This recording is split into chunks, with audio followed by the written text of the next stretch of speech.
A week after I lost my job, I signed a $25 million contract and came home to tell my wife. But when I opened the door, I saw my wife kissing the same boss who fired me on our bed. My wife's parents said, I deserved it. Days later, my wife and her new lover mocked me at a party. But when they saw who stood next to me, her lover screamed, "Oh my God, you know what they say about life kicking you when you're down." Well, apparently life didn't get the memo that I was already sprawled out on the pavement eating dirt like it was my last meal. My name's Adrienne Blake, and at the ripe old age of 34, I've officially mastered the art of having the universe laugh directly in my face. Picture this. Exactly 7 days ago, I was sitting in Charles Mercer's corner office at Harrison Tech, watching this smug bastard fire me like I was some intern who'd been caught stealing post-it notes. The guy had the audacity to lean back in his leather chair. The one that probably cost more than my monthly rant, and deliver his little speech about budget cuts and streamlining operations. Yeah, right. More like streamlining me right out the door because my logistics AI was making his outdated systems look like they belonged in a museum next to rotary phones and fax machines. Nothing personal, Adrienne, he'd said, not even bothering to look up from his computer screen. Nothing personal. Dude had been gunning for me ever since I pitched the idea that could revolutionize their entire supply chain management. But hey, what did I know? I was just the guy who'd been busting my ass for 3 years, working weekends, skipping family dinners, practically living at that office like some kind of corporate hermit crab. So there I was, walking out of Harrison Tech with my sad little cardboard box of personal belongings. You know, the classic fired employee starter pack, a coffee mug, some pins that probably didn't work, and a plant that was already half dead from the fluorescent light torture chamber they called an office. Real dignified stuff. But here's where life decided to play its favorite game. Let's mess with Adrienne's head until he doesn't know whether to laugh or cry. Because exactly 1 week after getting the boot, I'm standing in the marble-floored lobby of Meatfair Corporation shaking hands with Julian Cross himself. Yeah, that Julian Cross, the CEO who's basically the healthcare industry's golden boy, and signing a contract that made my bank account do a happy dance. $25 million. Let that sink in for a hot minute. $25 million freaking dollars for the same logistics AI that Charles had dismissed like yesterday's leftover pizza. The irony was so thick you could cut it with a butter knife and serve it at a dinner party. Harrison Tech, the company that had basically told me to take a long walk off a short pier, was now desperate to get their grubby little hands on my design. Not directly, of course, because that would require admitting they'd made a colossal mistake. Instead, they were trying to work through Meatfair, hoping to license my tech through a backdoor deal. Julian Cross, bless his capitalist heart, saw right through their Adrienne, he'd said, adjusting his $5,000 suit like it was no big deal. What you've created isn't just innovative, it's revolutionary. We don't need Harrison Tech's permission to change the world. And just like that, I went from unemployed loser to multimillionaire overnight. The American dream, baby. Except nobody mentions that sometimes it feels more like a fever dream where you're not sure if you're winning or losing your mind. Walking home from that meeting, I had the contract tucked safely in my messenger bag like it was nuclear launch codes. My head was spinning with all the ways I was going to tell Melissa the news. My wife, God, even thinking about her made my chest tight with anticipation, was going to flip her lid in the best possible way. I could already picture her face lighting up, maybe doing that little squeal thing she used to do when we first started dating. Hell, maybe we'd finally be able to afford that house in Cherry Creek she'd been eyeing. The one with the fancy kitchen and the walk-in closets bigger than most people's bedrooms. I was rehearsing my big reveal speech, practicing how I'd casually drop the news like it was no big deal. Oh, by the way, honey, remember how I got fired last week? Well, funny story. I was even thinking about stopping to grab some champagne. Maybe those expensive strawberries she likes really make it a celebration to remember. But life, that magnificent bastard, had other plans. I pushed open our bedroom door, ready to share the best news of our marriage, and instead got a front row seat to the worst betrayal of my life. There was my wife, my supposedly loving, devoted wife, lip-locked with Charles freaking Mercer on our bed, the bed I'd been sleeping in for 3 years, the one with the stupid expensive sheets she'd insisted we needed from that boutique downtown. They froze like deer in headlights, but not in the way you'd expect. There was no scrambling, no panicked explanations, no desperate attempts to cover up. They just stopped like they'd been caught doing something mildly inconvenient. Not destroying my entire world. The contract folders slipped from my hands.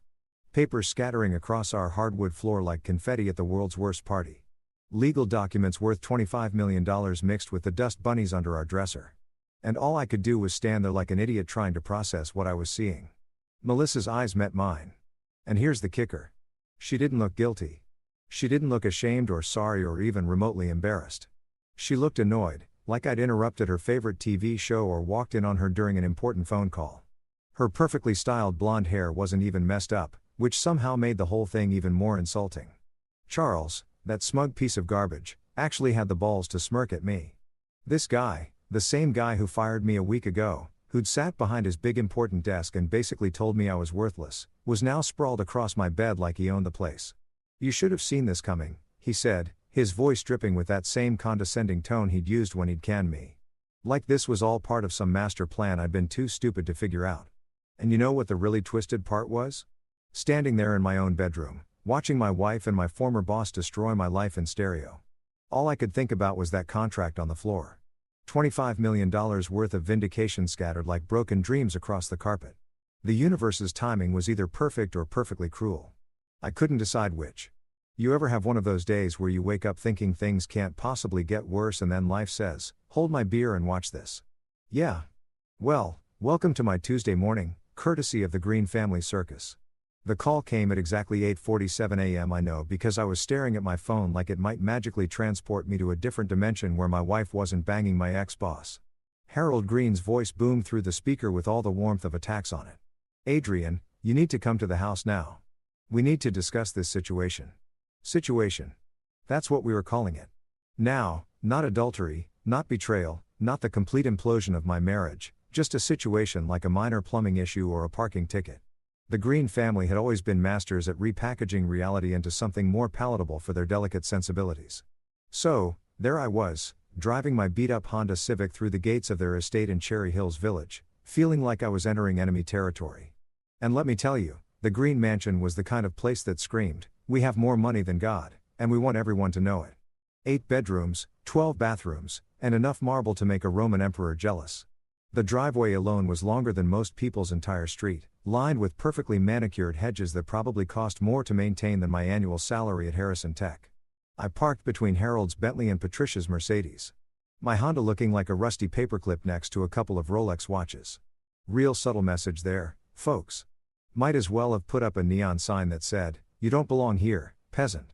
The front door was one of those massive oak monstrosities that required both hands and a personal trainer to open properly. Before I could even knock, it swung open to reveal Maria, their housekeeper, who gave me a look that was equal parts pity. "And you poor bastard." She'd always been nice to me, probably because she recognized a fellow member of the people who work for a living club. "They're in the library," she whispered like she was directing me to a funeral, which, let's be honest, might not have been far off. The library, of course, because nothing says we're about to destroy your life like doing it surrounded by leather-bound books that nobody's actually read. Harold Green collected first editions the way some people collect baseball cards, except his hobby came with a lot more pretension and a lot less fun. I found them exactly where you'd expect.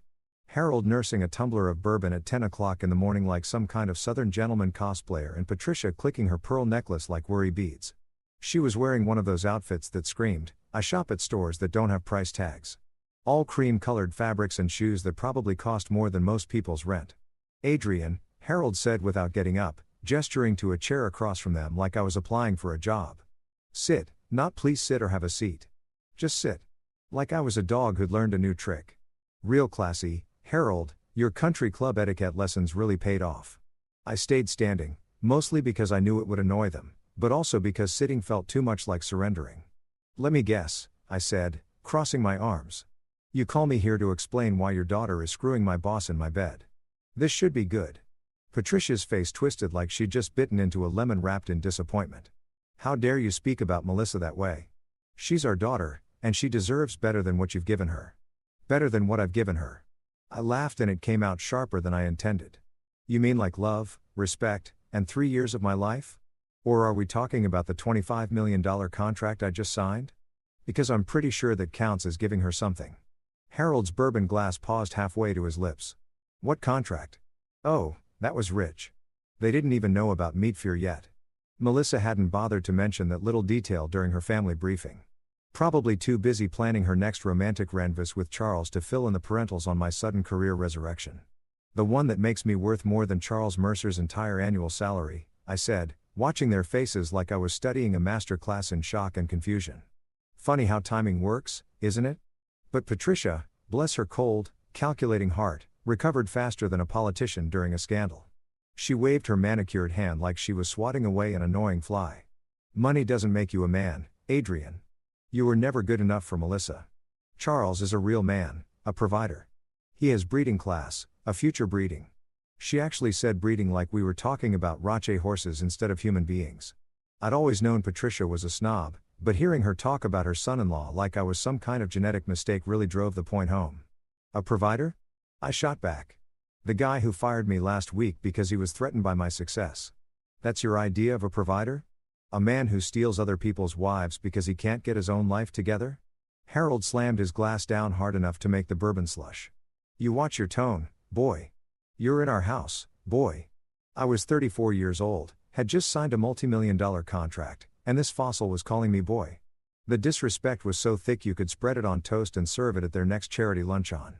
You're right, I said, my voice getting colder by the second. I am in your house. The house where you raised a daughter who thinks marriage vows are more like suggestions. The house where you taught her that loyalty is optional and integrity is for poor people. That's when I heard the clicking of heels on marble. And Melissa appeared in the doorway like she was making a grand entrance at a debutante ball. But she wasn't alone. Oh no, that would have been too simple. Charles was right behind her, his hand resting on the small of her back like he owned her. The sight of them together hit me like a punch to the gut all over again. Melissa was wearing a dress I'd never seen before. Something expensive and clingy that screamed, I'm celebrating my freedom from my loser husband. Her hair was perfect, her makeup flawless, and she was smiling like she'd just won the lottery. Charles looked equally smug, dressed in one of those casual but expensive outfits that probably cost more than my car. His hand on Melissa's back wasn't just possessive. It was a declaration of war. A visual middle finger aimed directly at me. Adrienne, Melissa said, her voice dripping with fake sweetness. I didn't expect to see you here. Yeah, well, your parents thought we should have a little chat about your recent career change. Her eyes narrowed and for a split second, I saw a flash of the real Melissa. The one who'd been planning this betrayal long before yesterday. My what? Your new job as Charles's side piece. Although, I guess it's more of a promotion now since you've graduated from wife to mistress to what exactly? Trophy girlfriend. The room went dead silent. Patricia gasped like I just committed murder in church. Harold's face turned a shade of red that probably wasn't medically advisable. But Charles just smiled wider. Congratulations, Adrienne, he said, his voice smooth as snake oil. You finally figured it out. Only took you 3 years. And that's when I realized the truth that hurt worse than anything else. They'd all been in on it. Every single one of them. This wasn't some spontaneous affair or moment of weakness. This was a coordinated campaign to humiliate me. And I'd been too stupid to see it coming. I looked around that library at all those expensive books and antique furniture and family portraits of people who'd never worked a day in their lives. And I made myself a promise. I wasn't going to let them win. Not today, not ever. You know what, I said, heading for the door. You all deserve each other. That night, I packed a bag and left for a shabby rental on the edge of Denver. The place had peeling wallpaper and a kitchen that belonged in a horror movie, but it was mine. And as I stared at those cracked walls, I swore to myself, I would not let them win. You know what's funny about rock bottom? It's got great acoustics. Every single sound echoes back at you with crystal clear precision, including the voice in your head screaming, "What the hell are you going to do now, genius?" I've been wallowing in my crappy rental apartment for exactly 48 hours, surviving on a steady diet of takeout Chinese food and self-pity when my phone bust. The caller ID made me do a double take. Sophia Daniels. Now, there was a name I hadn't seen in a while, and honestly, probably the only person on planet Earth I actually wanted to talk to right now. Sophia and I went way back. College buddies who'd bonded over late-night coding sessions and a mutual hatred of pretentious computer science professors who thought they were God's gift to Silicon Valley. She was one of those rare people who could debug code and demolish your ego with equal efficiency, all while making you laugh until your sides hurt. If there was anyone who could handle the absolute dumpster fire my life had become, it was Sophia. Adrienne Blake, she said the moment I picked up, you sound like hot garbage warmed over. Please tell me you're not sitting in your underwear eating cereal for dinner. Close, I admitted, looking down at my pajama pants and the container of lo mein that had become my best friend. It's Chinese food and I'm wearing pants. Barely. Jesus Christ, you really are a mess. I could practically hear her rolling her eyes through the phone. Get dressed. I'm coming over and we're going to figure this out like adults. Sophia, I don't really feel like did I stutter? I said, get dressed. And for the love of all that's holy, please tell me you've showered in the last 24 hours. The truth was, I hadn't. But Sophia had this way of making you want to be better, even when you felt like absolute garbage. By the time she knocked on my door an hour later, I'd managed to locate a clean shirt and run a comb through my hair, which was basically the equivalent of climbing Mount Everest in my current state. She walked in carrying 2 cups of coffee from that fancy place downtown and took one look around my temporary disaster zone.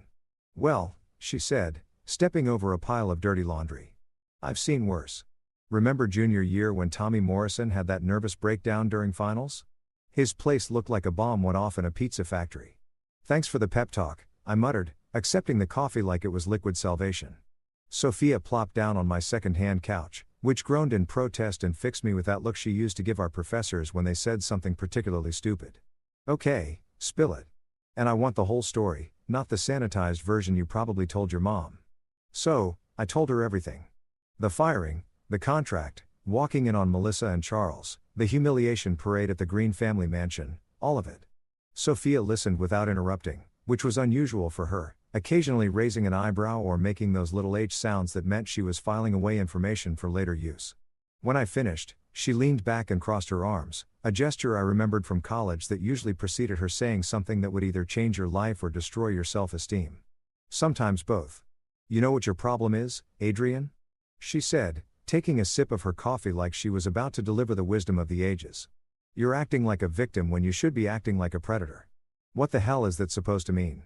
It means they've underestimated you, and that's their first mistake. Her eyes lit up with that dangerous gleam I remembered from when she'd figured out how to hack the campus vending machines. These people, Melissa, Charles, her stuck-up parents, they all think you're some pathetic loser who's going to crawl into a hole and disappear. They have no idea what you're actually capable of. Capable of what? My wife is screwing my ex-boss. Her parents think I'm pawn scum, and I'm living in a place that makes a college dorm look. What exactly am I supposed to be capable of? Sophia sat down her coffee and leaned forward, her voice getting that intensity it used to have when she was explaining a particularly elegant piece of code. You just signed a $25 million contract, idiot. You brilliant. You got resources now. You've got leverage.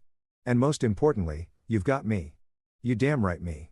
Do you have any idea what I've been doing since graduation? I've been building a consulting firm that specializes in corporate espionage. The legal kind mostly. I know how to dig up dirt, follow money trails, and find the skeletons that rich people think they've buried deep enough to stay hidden. I stared at her, wondering if the stress had finally made me hallucinate. You're a corporate spy. I prefer a forensic business analyst, but yeah, basically. She grinned like a shark who just spotted a wounded seal. And trust me when I say that Charles Mercer and his merry band of backstabbers have left more breadcrumbs than Hansel and Gretel. What kind of breadcrumbs? The kind that lead to fraud charges if we're lucky. But first, we need to get you some real legal representation. Someone who knows how to play hardball with these country club. That's when she pulled out her phone and started scrolling through her contacts. I know just the guy, Victor Hale. Coldest son of A in Denver's legal scene. He's the kind of lawyer who eats rich peoples for breakfast and asks for seconds. Sophia, I can't afford some hotshot attorney. I've got the contract money, but it's not like I can just relax, drama queen. Victor's not expensive. He's an investment. And trust me, after he's done with Charles and company, they'll be paying for his services whether they want to or not. She was already dialing, and I watched in fascination as she shifted into what I could only describe as professional badass mode. Her posture straightened, her voice became crisp and authoritative, and suddenly she sounded like someone who could negotiate peace treaties or hostile takeovers with equal efficiency. Victor, it's Sophia Daniels. I've got a situation that's right up your alley. Corporate fraud, adultery, conspiracy, and a bunch of rich idiots who think they're untouchable. Yeah, it's going to be fun. She scheduled a meeting for the next day and hung up with a satisfied smile. There. Phase 1 complete. Phase 1 of what exactly? Phase 1 of making sure Charles Mercer and your cheating wife regret the day they decided to screw with Adrienne Blake. She stood up and stretched, looking around my pathetic apartment one more time. You know what? This place is actually perfect. Perfect for what? Filming a documentary about rock bottom. Perfect for flying under the radar while we build your case. They think you're broken and defeated, hiding in some dump on the wrong side of town. Meanwhile, you're going to be assembling a legal strike team that'll hit them like a freight train. I felt something I hadn't experienced in days. Hope. Not the delusional everything will work out fine kind of hope, but the cold, calculated kind that comes with having a plan. A plan that involved making the people who'd betrayed me pay for every single minute of humiliation they'd put me through. "Sophia," I said, and for the first time since walking in on Melissa and Charles, I actually smiled. "I think I'm starting to like this plan." "Good," she said, heading for the door because tomorrow we start playing for keeps. "And Adrienne, these people have no idea what they've unleashed." As I watched her leave, I realized that maybe rock bottom wasn't the end of my story. Maybe it was just the foundation I needed to build something bigger, stronger, and infinitely more dangerous than anything Charles Mercer or the Green family could imagine. You ever get one of those invitations that's clearly designed to be a public execution disguised as a social gathering? Yeah. Well, that's exactly what landed in my mailbox 3 days after my strategy session with Sophia. Cream-colored card stock, gold-embossed lettering, the whole 9 yards of "we have more money than taste" presentation. You are cordially invited to celebrate the engagement of Melissa Green Blake and Charles Mercer. It read like they were announcing the merger of 2 Fortune 500 companies instead of the formalization of an affair. The date was set for Saturday night at the Green family mansion and the dress code was listed as cocktail attire. Translation: "Come watch us humiliate Adrienne in public while wearing your finest threads." The smart move would have been to toss that invitation in the trash and spend the evening doing literally anything else. Reorganizing my sock drawer, watching paint dry, performing amateur dentistry on myself. But apparently, common sense had taken a vacation somewhere around the time I discovered my wife playing tonsil hockey with my ex-boss. So, there I was, Saturday night at 8 o'clock, standing in front of the Green family gates in my best suit, which, let's be honest, looked like thrift store clearance compared to what everyone else would be wearing. My Honda Civic coughed and wheezed as I pulled up to the valet station where some kid in a bow tie looked at my car like I just handed him a bag of radioactive garbage. "Will you be staying long, sir?" he asked, clearly hoping the answer was just long enough to drop something off and leave immediately. "Long enough," I said, pocketing my keys and walking toward the mansion like I owned the place. Fake confidence was my new best friend, and tonight we were going to be inseparable. The front lawn had been transformed into something that looked like a movie set for rich people having fun, the motion picture. String lights hung from every tree. Ice sculptures that probably cost more than my monthly rent dotted the landscape, and servers in crisp white uniforms circulated with champagne that I'm pretty sure cost more per bottle than most people's car payments. I walked through the front door and immediately felt like I'd stepped into the lion's den wearing a meat suit. The main foyer was packed with Denver's elite doctors, lawyers, business owners, and other assorted members of the I Wipe My Ass with $100 Bills Club. They were all laughing and chatting and pretending to care about each other's kids' college applications, but I could feel their eyes on me the moment I walked in. The whispers started almost immediately. I caught fragments of conversation as I made my way through the crowd. "Isn't that the husband? Poor bastard actually showed up. I heard he got fired. Melissa really upgraded. Yeah, real classy bunch." These people had turned gossip into an art form, and tonight I was their featured exhibition. I grabbed a glass of champagne from a passing server. Might as well drink their expensive booze while they talked about me, and positioned myself near the back of the room where I could watch the show without being the main attraction. The champagne tasted like liquid gold, which made sense since it probably cost about the same. That's when I spotted them. Melissa was holding court near the marble fireplace, wearing a dress that screamed, "I'm available and expensive." It was some kind of emerald green number that probably cost more than my car, and she was absolutely glowing with the kind of happiness that comes from publicly humiliating your soon-to-be ex-husband. Around her neck was a diamond necklace that caught the light every time she moved, sending little sparkles across the room like a disco ball made of pure arrogance. Charles was right beside her. Naturally, his arm wrapped around her waist like he was claiming territory. He was wearing one of those tuxedos that probably required a team of Italian tailor and a small loan to acquire. And he had that smug expression that made me want to introduce his face to my fist on a very personal level. The crowd around them was eating it up. These people loved a good scandal almost as much as they loved pretending to be morally superior to everyone else. Melissa was basking in the attention like a cat in a sunbeam, occasionally glancing around the room to make sure everyone was watching her grand performance. That's when she spotted me. Our eyes met across the crowded room, and for just a second, I saw something flicker across her face. Not guilt, Melissa didn't do guilt, but maybe surprised that I'd actually had the balls to show up. She leaned over and whispered something to Charles, who turned to look at me with that same condescending smirk he'd perfected during our years working together. Melissa straightened up and clinked her champagne glass with a butter knife, the sound cutting through the chatter like a dinner bell. The room gradually fell silent, all eyes turning toward her like she was about to announce the cure for cancer. Thank you all so much for being here tonight, she began, her voice carrying that fake sweetness she perfected during her sorority days. Charles and I are so grateful to have all of our friends and family here to celebrate this exciting new chapter in our lives. New chapter? Like our 3-year marriage had been some kind of rough draft that she'd finally gotten around to editing. I know some of you might be wondering about the timing, she continued, her eyes scanning the crowd before landing on me again. But sometimes life has a way of showing you what you really deserve. Charles has shown me what it means to be with a real partner, someone who can provide, not just financially, but emotionally and intellectually as well. The crowd murmured their approval, and I felt my jaw clench so hard I thought my teeth might crack. She was really doing this. She was actually using our engagement party to take pot shots at me in front of half of Denver's high society. To Charles, she said, raising her glass higher. My future, my partner, my real success story. The crowd erupted in applause and raised glasses. Everyone drinking to the happy couple while I stood there feeling like I'd been sucker punched in front of a live studio audience. But Melissa wasn't done yet. Charles stepped forward, his arm tightening around Melissa's waist as he raised his own glass. And to moving forward, he said, his voice carrying easily across the room, to leaving behind the people who couldn't keep up, and to building something worthy of the future we deserve. Then he looked directly at me, and his smile turned absolutely predatory. Adrienne's just a man who couldn't keep up. The laughter that followed was like nails on a chalkboard.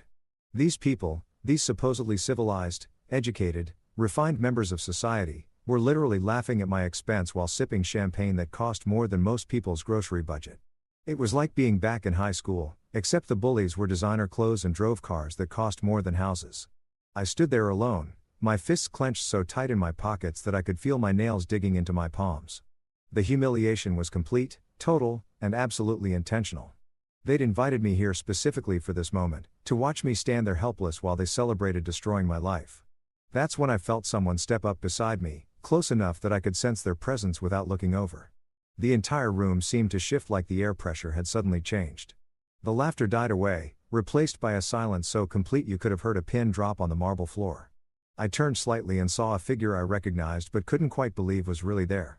The crowd's reaction confirmed it. People were staring, some with their mouths literally hanging open, others frantically whispering to their companions. Charles's face had gone from smug satisfaction to absolute horror in the span of about 3 seconds. His champagne glass was trembling in his hand, and when he tried to speak, his voice came out as a strangled croak. "Oh my God." He managed to stammer, his eyes wide with something that looked suspiciously like panic. "It's him.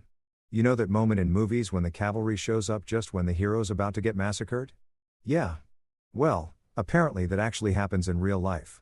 And let me tell you, it's even more satisfying than Hollywood makes it look." The man standing beside me was Julian Cross. And if you don't know that name, you've either been living under a rock or you don't pay attention to the healthcare industry. This guy was basically the Steve Jobs of medical technology, except instead of making overpriced phones, he built an empire that revolutionized how hospitals manage everything from patient care to supply chains. Forbes had him on their cover last year with the headline, "The Man Who Fixed Healthcare." And seeing him in person, I could understand why.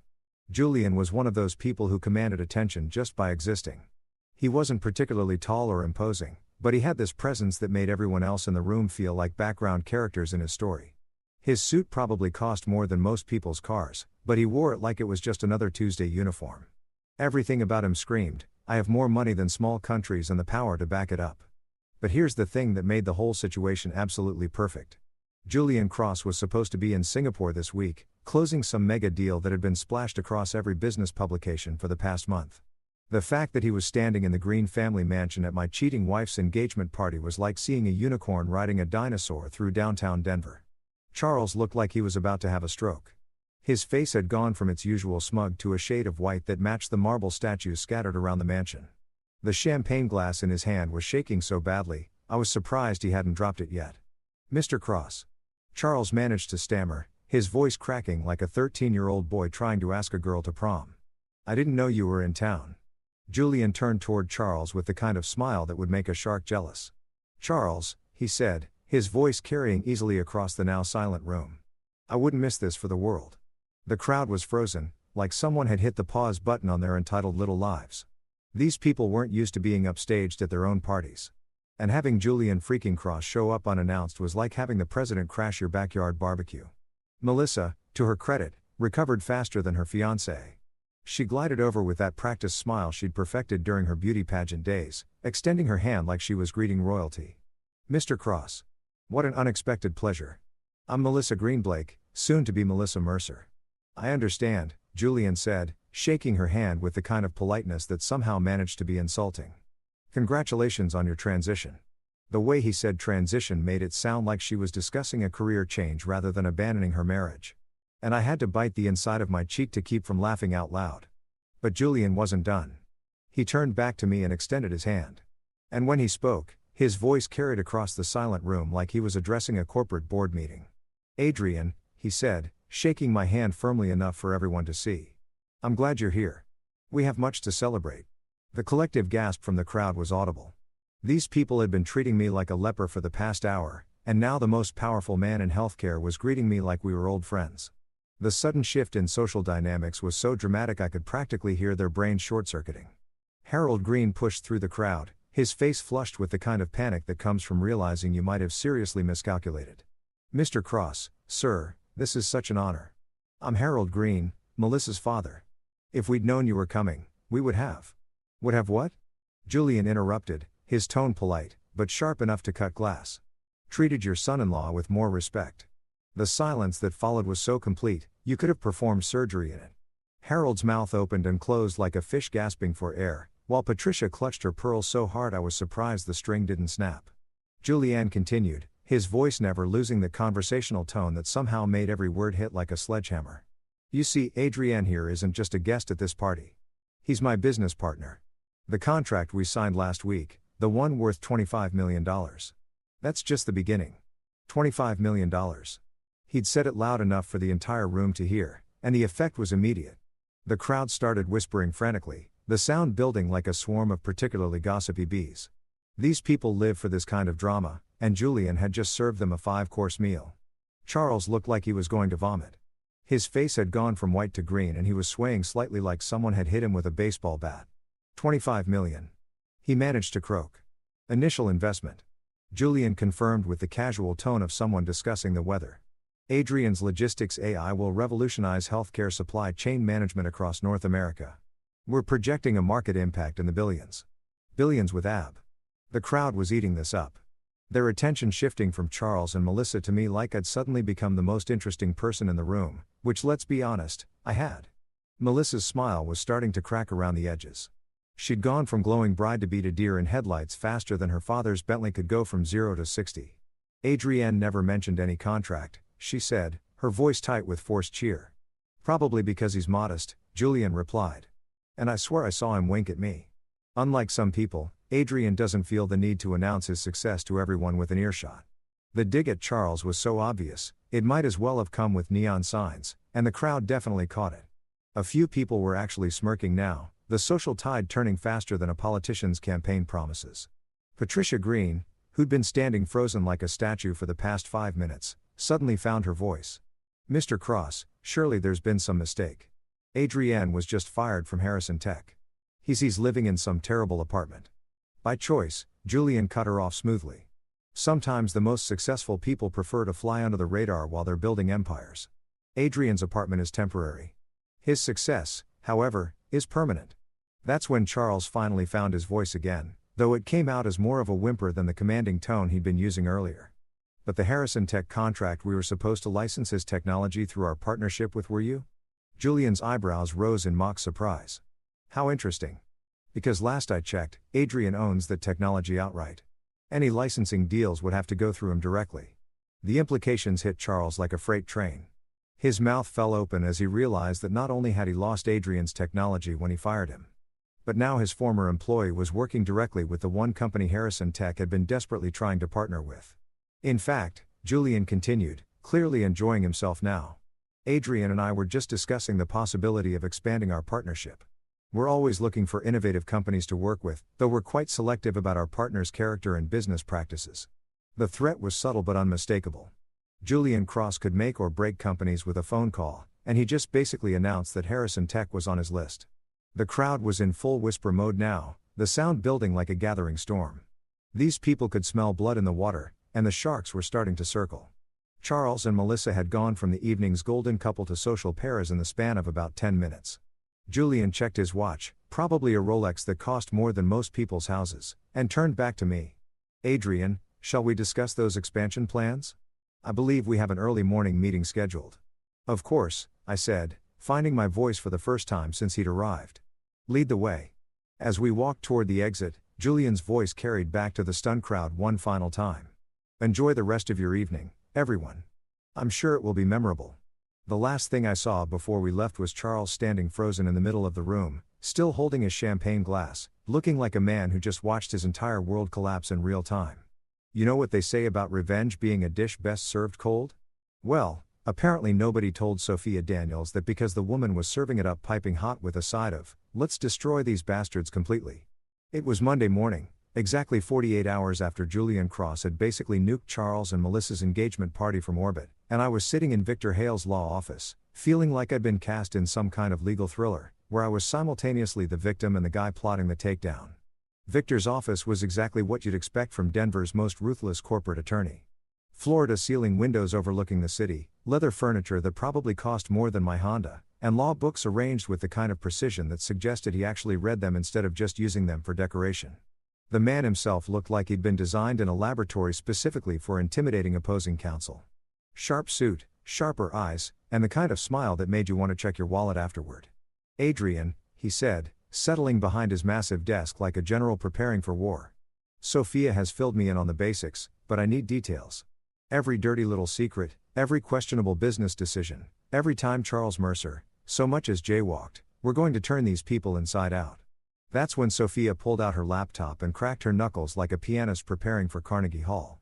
"Oh, Victor," she said with that predatory grin I remembered from our college days. "You're going to love this." For the next 3 hours, I watched Sophia work her magic. And let me tell you, the woman was an artist. She'd been digging into Charles and Melissa's business dealings for the past week. And what she'd uncovered was like finding out your favorite restaurant has been serving roadkill and calling it prime rib. "Let's start with the obvious stuff," Sophia said, pulling up bank statements on her screen. "Charles has been funneling Harrison Tech resources into something called Green Innovations LLC. Want to guess who the primary shareholder is?" I didn't need to guess. The sick feeling in my stomach told me everything I needed to know. "Melissa," Victor said, leaning forward with the kind of interest a shark shows when it smells blood. "Bingo. But here's where it gets really interesting." Sophia's fingers flew across the keyboard, pulling up incorporation documents that looked official enough to fool most people. Green Innovations was supposedly created to develop cutting-edge logistics software. Sound familiar? It sounded familiar because it was my software. The logistics AI I'd spent 3 years developing. The same technology that Julian Cross had just paid $25 million for was apparently being claimed by my soon-to-be ex-wife shell company. "Those bastards," I muttered, feeling that familiar rage building in my chest like steam in a pressure cooker. "Oh, we're just getting started," Sophia said, clearly enjoying herself. "Victor, remember when you asked about questionable business decisions? Well, Charles has been playing fast and loose with Harrison Tech's intellectual property agreements. According to these documents, any technology developed by employees using company resources technically belongs to the company. Except Adrienne developed his AI on his own time, using his own equipment." Victor said, his lawyer brain already 3 steps ahead. "Exactly. But Charles filed paperwork claiming it was developed during work hours using company computers. Problem is, Adrienne's got timestamped personal files going back 2 years that prove otherwise." I pulled out my phone and showed them the backup files I'd been keeping on my personal cloud storage. Every iteration, every breakthrough, every late-night coding session, all documented and dated, all clearly showing that I'd been working on this project at home on weekends during my own time. "Beautiful," Victor said, his smile getting wider. "That's fraud, conspiracy, and theft of intellectual property. But please tell me there's more." Sophia's grin could have powered half of Denver. "Oh, there's so much more. Remember how Melissa always seemed to know exactly what was happening at Harrison Tech even before I did? Well, it turns out Charles has been giving her access to confidential company information, including employee files, financial reports, and development timelines." She pulled up email chains that made my blood boil. Messages between Charles and Melissa discussing my work, my progress, my setbacks, all of it shared like I was some kind of science experiment they were monitoring. "Look at this one," Sophia said, highlighting an email from 3 months ago. Charles to Melissa. "Adrienne's getting close to finishing the AI. We need to accelerate our timeline. The patent filing should be ready by next week. Patent filing. They've been planning to steal my work and patent it under Green Innovations, cutting me out completely. The betrayal was so complete, so thoroughly planned that it took my breath away. And this one, Sophia continued, pulling up another email. Melissa to Charles, he'll never bounce back from this. Once we have the technology and he's out of the picture, we can move forward without any complications. There it was in black and white. Proof that they'd been conspiring against me for months, maybe longer. This wasn't some spontaneous affair that had gotten out of hand. This was a calculated plan to destroy my life and steal my work. Victor was taking notes furiously, his pen scratching across legal pads like he was composing a symphony of litigation. This is good. This is very good, but I need more financial records, communication logs, anything that shows a pattern of deception. Way ahead of you, Sophia said, pulling up what looked like months of detailed financial records. I've been tracking their spending patterns, and Charles has been using Harrison Tech corporate credit cards for personal expenses, dinners with Melissa, hotel rooms, jewelry, including that diamond necklace she was wearing at the party. Company theft, Victor noted, adding it to his growing list. But wait, there's more, Sophia said, doing her best in commercial impression. Charles has also been falsifying expense reports, claiming business trips that were actually romantic getaways with Melissa. The Napa Valley conference that never existed, the Austin Tech Summit, that was really a spa weekend, all of it paid for by Harrison Tech shareholders. I was starting to feel dizzy from the sheer scope of their deception. How long has this been going on based on these records? At least 18 months. Probably longer. Sophia's expression softened slightly. Adrienne, I'm sorry. I know this is hard to hear, but they've been planning this for a long time. 18 months. While I've been working myself into the ground, staying late at the office, missing dinners and weekends because I thought I was building something for our future. They'd been systematically planning my downfall. There's something else, Sophia said quietly. I found the original timeline for when they planned to fire you. It was supposed to happen right after the Meatfear meeting after they'd secured the licensing deal using your technology. What changed? Victor asked. Adrienne beat them to it. When he signed directly with Julian Cross, it screwed up their entire plan. That's why Charles seemed so rattled at the party. He wasn't just losing Adrienne's technology. He was losing months of careful planning. Victor leaned back in his chair, steepling his fingers like a movie villain who just figured out the perfect scheme. Gentlemen and lady, what we have here isn't just adultery and corporate theft. This is a full-scale conspiracy involving fraud, embezzlement, and intellectual property theft. We're not just going to win this case, we're going to obliterate them. What's our next move? I asked, feeling something I hadn't experienced in weeks. Hope. Not the naive kind that believes everything will work out fine, but the cold, calculating kind that comes with having evidence and allies. We file everything. Criminal charges, civil suits, ethics complaints with the state bar, the full nuclear option. Victor's smile was absolutely predatory. Charles Mercer and Melissa Greenblake are about to learn what happens when you steal from the wrong person. Sophia closed her laptop with a satisfying snap. They thought they were playing chess while you were playing checkers, Adrienne. Turns out we were all playing poker and we just showed them our royal flush. As I walked out of Victor's office that afternoon, I felt something I hadn't experienced since walking in on Melissa and Charles' power. These people had underestimated me, treated me like a disposable pawn in their little game of greed and betrayal. Now it was time to show them exactly how wrong they'd been. You know that feeling when you're about to drop a nuclear bomb on someone's life and you're practically vibrating with anticipation? Yeah. Well, that was me on Thursday morning sitting in my crappy rental apartment watching the clock tick toward 10 a.m. like it was New Year's Eve countdown. Today was D-Day. Operation Around and Find Out was officially going live and Charles Mercer and Melissa Greenblake were about to discover that karma doesn't just come back around. Sometimes it shows up with a team of lawyers and a truckload of evidence. Victor had spent the past week crafting what he called a legal masterpiece, filing papers with the Denver District Court that read like a greatest hits collection of corporate fraud, breach of fiduciary duty, conspiracy, embezzlement, theft of intellectual property, and about 12 other charges that would make a mob lawyer proud. The man had basically written Charles and Melissa's professional obituaries in legal terminology. But here's the beautiful part. They had no idea it was coming. Victor had timed everything perfectly, making sure the papers would be served at maximum humiliation potential. And trust me, when you're dealing with people whose entire existence revolves around maintaining their public image, timing is everything. My phone buzzed at exactly 10:15 a.m. Text message from Sophia. The Eagle has landed. Repeat, the Eagle has landed. Our process server, a guy named Tony, who looked like he could bench press a small car, had just delivered the lawsuit papers to Charles and Melissa at the Ritz-Carlton downtown, where they were having what the society pages had called an intimate engagement brunch with close friends and family. Intimate, right? Because nothing says intimate like inviting 24 of Denver's biggest gossip to watch you celebrate destroying someone's marriage. Sophia had done her homework as usual. She'd found out about the brunch from Melissa's Instagram story because of course Melissa was documenting every second of her fairy tale romance for social media validation. The woman had posted pictures of the fancy table settings, the mimosas that probably cost more than most people's grocery bills, and a selfie with Charles that was captioned, "Living my best life with my best man." Yeah, well, your best life was about to get a reality check served with a side of federal charges. My phone rang 20 minutes later. Victor's voice was practically purring with satisfaction. "Adrienne, I have to say, 30 years of practicing law, and I've never heard screaming quite like that." Screaming? Oh, yes. Apparently, Patricia Green's reaction to seeing the lawsuit papers was audible. From the lobby, 3 floors down. I couldn't help but laugh. Patricia Green, the woman who treated volume control like a personal weakness, had finally found something worth shrieking about. That wasn't the hired help using the wrong crystal glasses. What about Charles and Melissa? According to Tony, Charles went white as a sheet and started hyperventilating.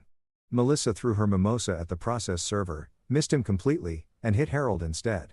The mental image of Harold Green dripping with expensive champagne and orange juice while his daughter had a public meltdown was so satisfying, I almost felt guilty about enjoying it. Almost. The best part, Victor continued, is that about half of Denver's social elite witnessed the whole thing. Tony said the place went dead silent, then erupted in whispers. "I'm betting the story's already making the rounds at every country club in the city." That was the thing about rich people. They loved drama almost as much as they loved money, especially when it involved watching someone else's carefully constructed life implode in spectacular fashion.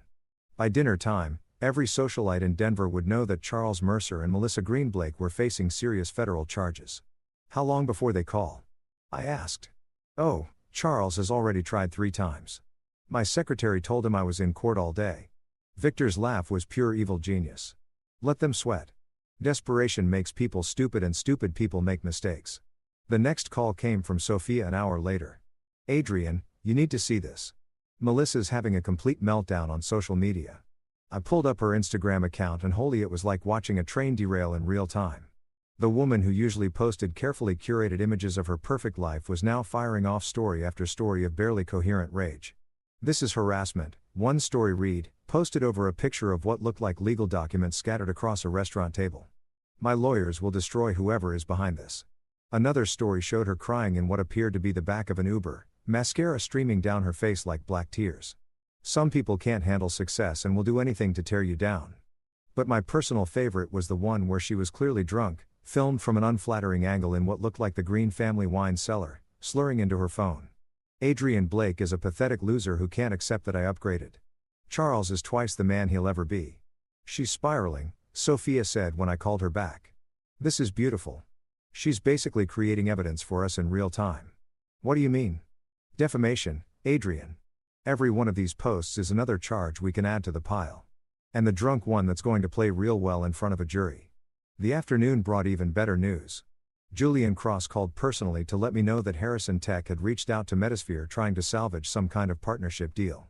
"They're in full panic mode," Julian said, his voice carrying that amused tone of someone watching idiots dig their own graves. "Charles called my office 4 times today, demanding to speak with me about damage control. My assistant told him I was unavailable indefinitely." "What did they offer?" "Everything. Exclusive licensing rights, reduced rates, even offered to make Charles a consultant on the project." Julian laughed. The desperation was almost embarrassing to witness. "What did you tell them?" "I told them that Metasphere Corporation doesn't do business with companies under federal investigation." Seemed like sound business practice. That evening, Harold Green called me directly. The man who dismissed me as worthless pawn scum just days earlier was now speaking in the kind of hushed, desperate tones usually reserved for hostage negotiations. "Adrienne," he said, his voice shaking slightly.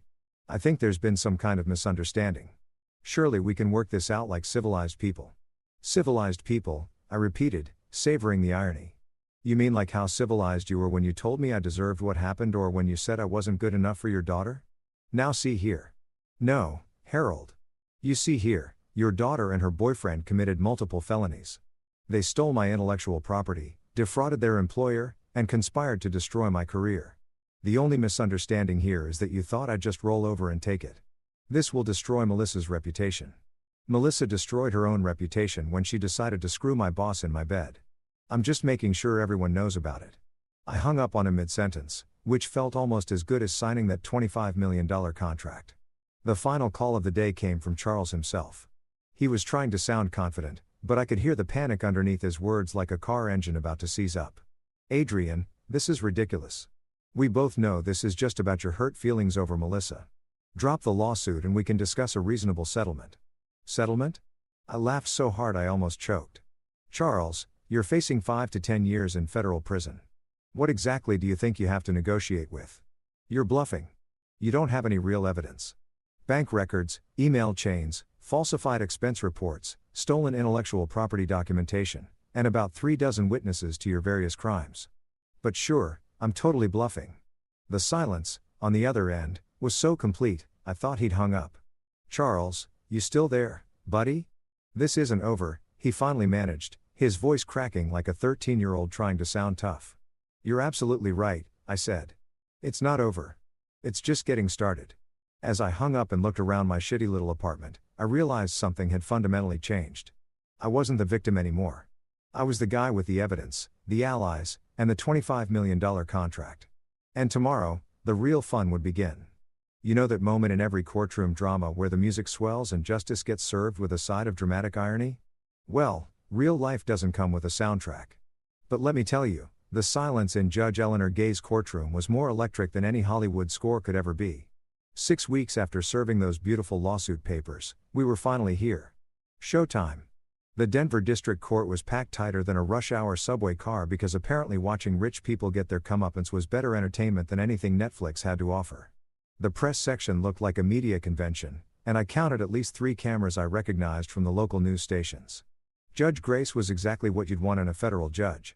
Sharp as a razor, zero tolerance for and the kind of stare that could make a seasoned criminal confess to crimes they didn't even commit.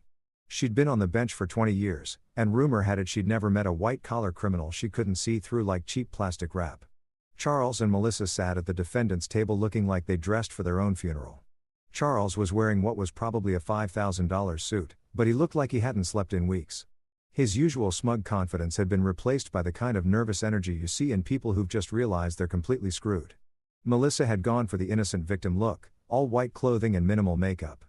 But she kept shooting daggers at me like this was somehow my fault instead of the natural consequence of her being a lying, cheating, thieving piece of work. Their legal team looked expensive and desperate, which is never a good combination.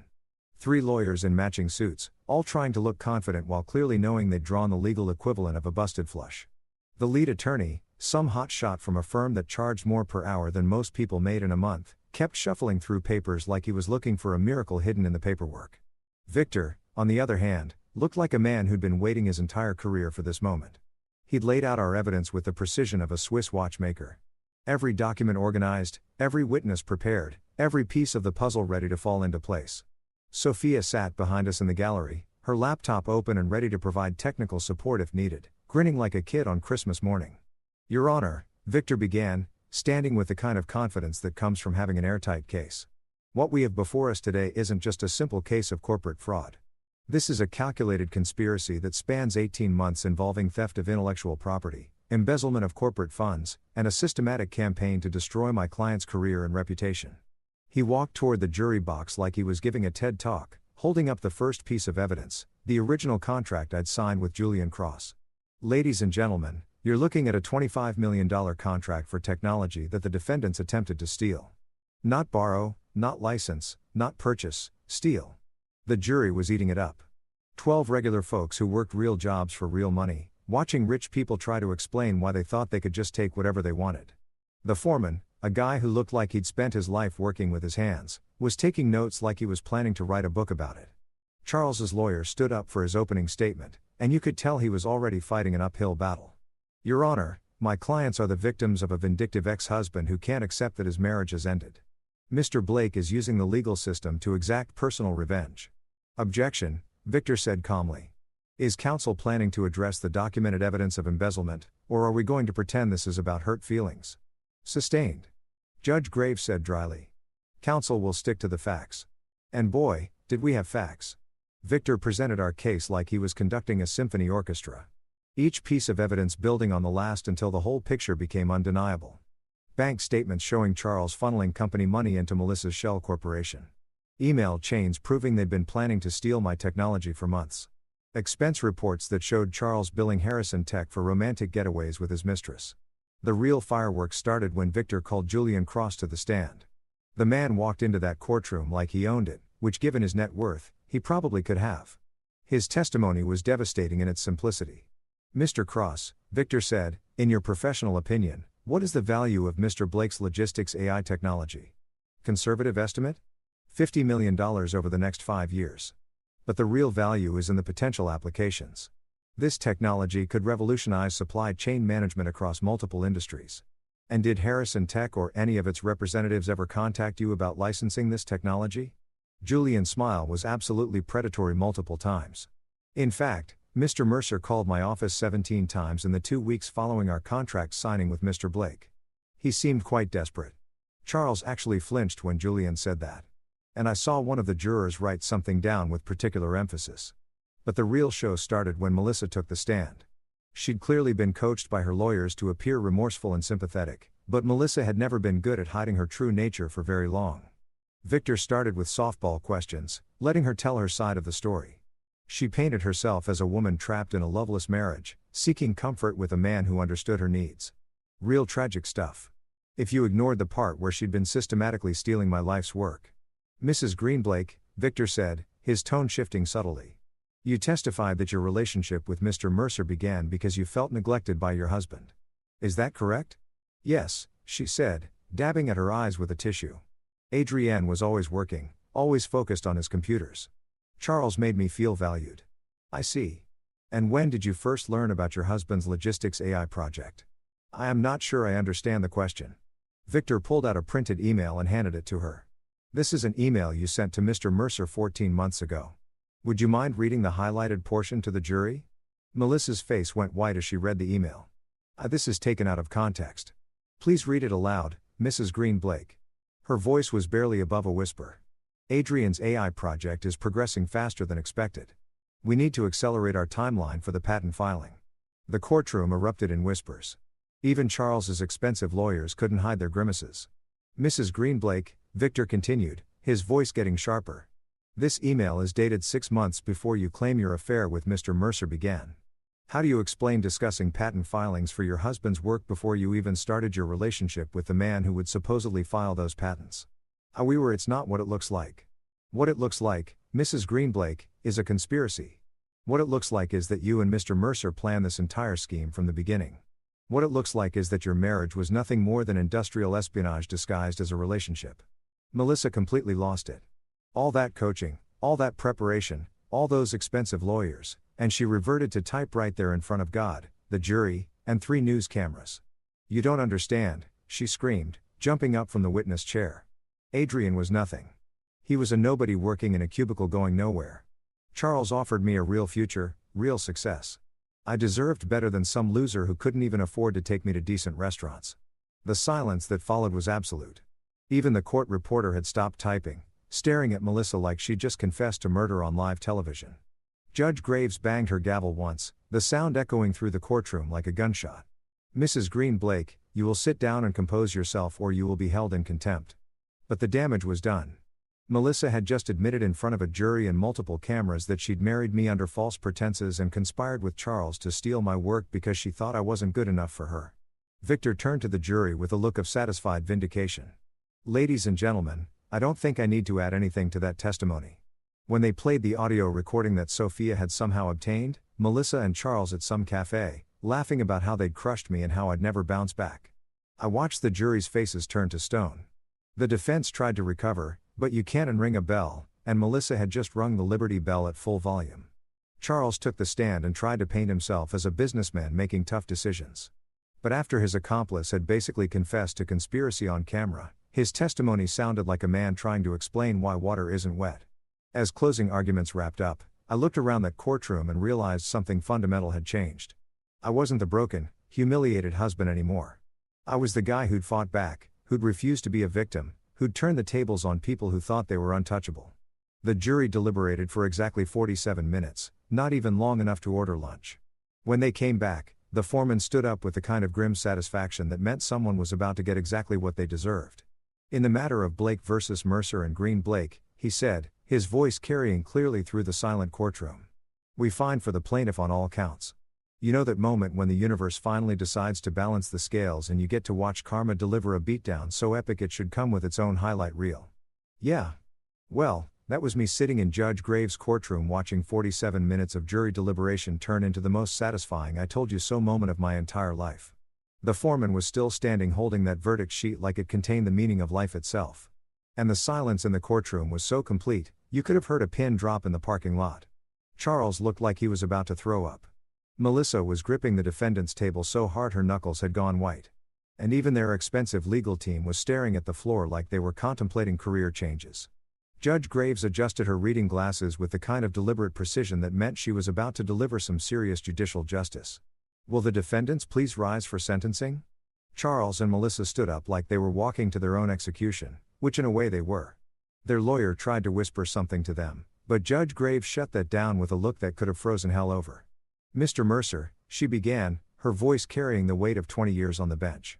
You have been found guilty of conspiracy to commit fraud, embezzlement of corporate funds, theft of intellectual property, and breach of fiduciary duty. These are serious crimes that strike at the heart of business ethics and personal integrity. She paused, letting that sink in while Charles swayed slightly like he might pass out. You held a position of trust and responsibility, and you used that position to systematically defraud your employer and destroy an employee's career for personal gain. This court sentences you to 5 years in federal prison, followed by 3 years of supervised probation. 5 years. The number hit Charles like a physical blow, and I watched his knees buckle slightly. His lawyer grabbed his arm to keep him upright, but you could see the exact moment when the reality of federal prison really sank in. This wasn't some country club minimum security facility. This was real time in a real prison with real consequences. Furthermore, Judge Grace continued, you are ordered to pay restitution in the amount of $250,000 to Harrison Tech for the misappropriated funds and an additional $500,000 in punitive damages to Mr. Blake. The press section erupted in whispers, and I saw at least 3 reporters frantically typing on their phones. $750,000 on top of 5 years in prison. Charles had gone from corporate executive to bankrupt felon in the span of about 30 seconds. But Judge Graves wasn't done. She turned her attention to Melissa, and if looks could kill, my soon-to-be ex-wife would have been a smoking crater in the courtroom floor. Mrs. Green Blake, she said, her voice getting colder. Your role in this conspiracy is particularly disturbing. You used the intimacy of marriage to spy on your husband, steal his intellectual property, and facilitated theft by your co-conspirator. You violated the most basic trust that exists between spouses for financial gain. Melissa was crying now, but they weren't the crocodile tears she'd been using during the trial. These were the real thing, the kind of crying that comes from watching your entire life collapse in real time. This court sentences you to 2 years in federal prison followed by 2 years of supervised probation. You are further ordered to pay restitution in the amount of $500,000 to Mr. Blake for damages related to the theft of intellectual property and emotional distress. 2 years in prison and $500,000. The woman who told me I wasn't good enough for her, who'd laughed about crushing me and how I'd never bounce back was now facing federal prison time and financial ruin. Additionally, Judge Graves continued, both defendants are permanently enjoined from any involvement in technology development or intellectual property licensing. You are barred from working in any capacity that involves proprietary information or trade secrets. That was the real kicker. Charles and Melissa weren't just going to prison. They were being permanently banned from the only industries they knew. Charles's career in tech was over, and Melissa's dreams of building some startup empire with stolen technology had just evaporated like morning mist. But the judge wasn't finished. She turned her attention to Harold and Patricia Green, who'd been sitting in the gallery looking like they'd rather be anywhere else on earth. Mr. and Mrs. Green, she said. Her voice cutting through the courtroom like a blade. While you are not criminal defendants in this case, the evidence clearly shows that you enabled and financially supported this conspiracy. You are hereby ordered to pay civil damages in the amount of $100,000 for your role in facilitating these crimes. Harold actually gasped, and Patricia looked like she might faint. $100,000 might not sound like much to people who own mansions and collected first edition books, but it was the public humiliation that really stung. Their name, their precious family reputation, was now permanently associated with federal crimes and conspiracy. The courtroom erupted as Judge Graves banged her gavel and announced that court was adjourned. Reporters swarmed toward the front of the room. Cameras flashed like strobe lights and the whole place turned into controlled chaos. I watched Charles and Melissa being led away by federal marshals, their hands cuffed behind their backs like common criminals. Charles kept looking back over his shoulder, his eyes wide with panic and disbelief. This was a man who'd probably never faced real consequences for anything in his entire privileged life. And now he was heading to federal prison. Melissa was sobbing so hard she could barely walk, leaning heavily on the marshal like her legs might give out. The woman who'd worn that diamond necklace like a trophy, who'd flaunted her affair in front of half of Denver's elite, was now wearing federal handcuffs and an orange jumpsuit in her immediate future. Victor was practically glowing with satisfaction, shaking hands with Sophia and accepting congratulations from other lawyers who'd come to watch the show. "Adrienne," he said, turning to me with that predatory smile. "I've been practicing law for 30 years, and I've never seen a more complete victory. They didn't just lose, they were annihilated." The press conference afterward was surreal.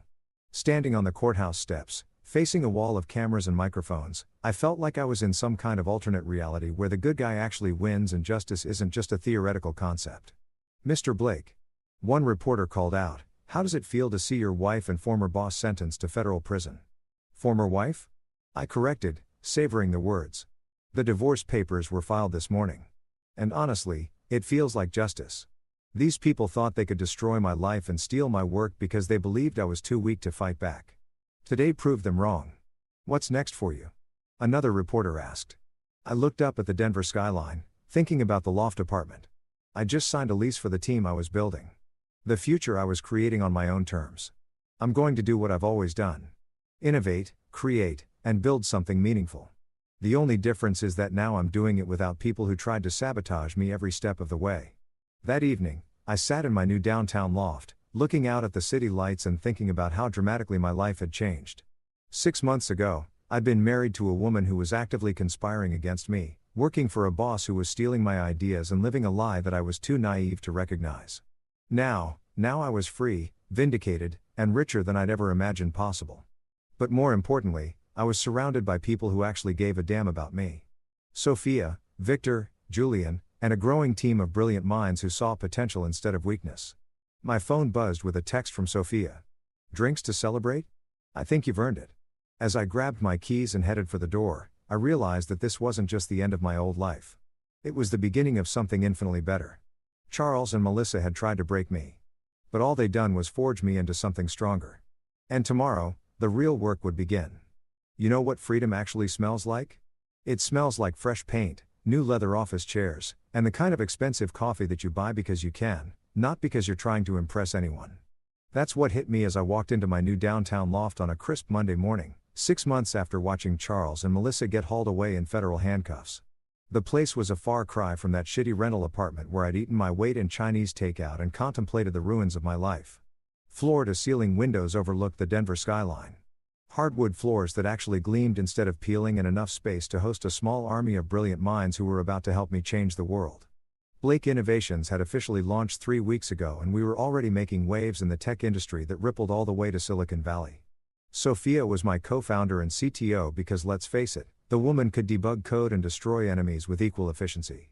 Victor had agreed to serve as our general counsel, mostly because he enjoyed the idea of protecting the company that had risen from the ashes of Charles Mercer's stupidity. And Julian Cross wasn't just a business partner anymore. He'd become a strategic advisor whose Rolodex opened doors I didn't even know existed. But here's the thing that really got me fired up. We weren't just building a company. We were building a middle finger to everyone who'd ever been betrayed by the people they trusted most. The Phoenix Initiative launched on a Tuesday that felt like Christmas morning, and the 4th of July rolled into one epic celebration of corporate betrayal. It was a venture fund specifically designed to help innovators who'd been screwed over by their families, employers, or business partners. We'd started with a modest $10 million fund, but after word got out about what we were doing, the applications started pouring in like water through a broken dam. There was Marcus Rodriguez, a software engineer whose brother had stolen his mobile app idea and sold it to a major tech company. Sarah Chun, a biotech researcher whose lab partner had published her work under his name and landed a 6-figure consulting deal. David Thompson, a mechanical engineer whose father-in-law had used family connections to patent his renewable energy design and cut him out completely. Each story was a variation on the same theme.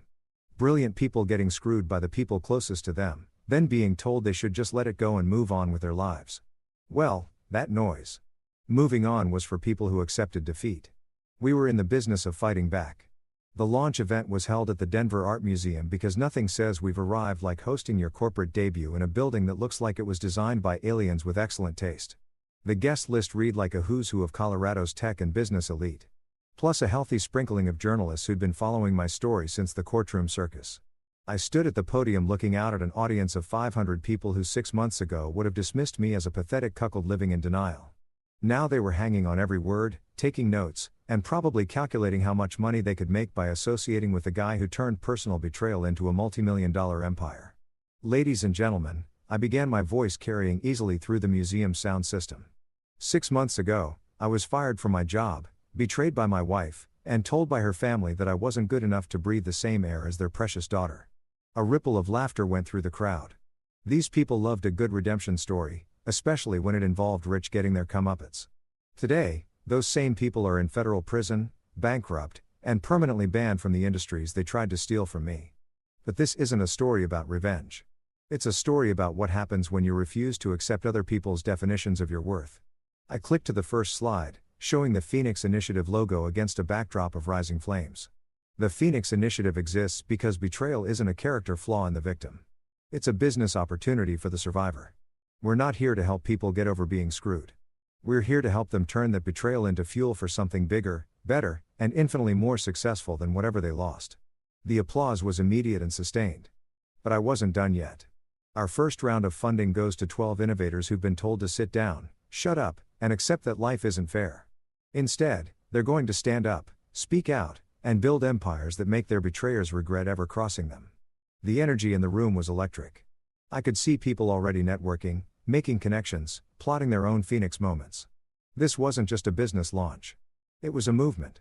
After the formal presentation, I found myself surrounded by a crowd of entrepreneurs, investors, and journalists who wanted to know everything about our screening process, our success metrics, and our long-term vision.